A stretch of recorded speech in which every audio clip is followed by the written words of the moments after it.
পতিত আওয়ামী লীগ সরকারের শাসনামলে 2009 থেকে 2024 সাল পর্যন্ত দেশের সেবা খাতে 1,46,252 কোটি টাকার ঘুষের লেনদেন হয়েছে, জানিয়েছে ট্রান্সপারেন্সি ইন্টারন্যাশনাল বাংলাদেশ টিআইবি।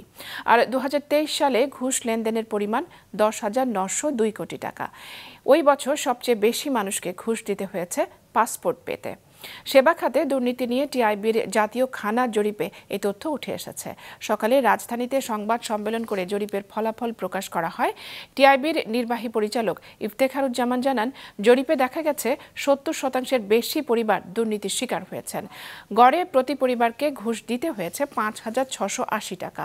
পাসপোর্টের পর সেবা খাতে বেশি দুর্নীতি হয়েছে বিআরটিএ ও আইনশৃঙ্খলা রক্ষাকারী সংস্থা, বিচারিক, ভূমি, স্বাস্থ্য, স্থানীয় সরকার ও জাতীয় পরিচয় অফিসে। টাকার অঙ্কে সবচেয়ে বেশি 2,513 কোটি টাকা ঘুষের লেনদেন হয়েছে ভূমি অফিসে। আমাদের খানা জরিপের তথ্য যেটা বলছে 70.2% উত্তরদাতা কোনো না কোনোভাবে দুর্নীতির শিকার হয়েছেন।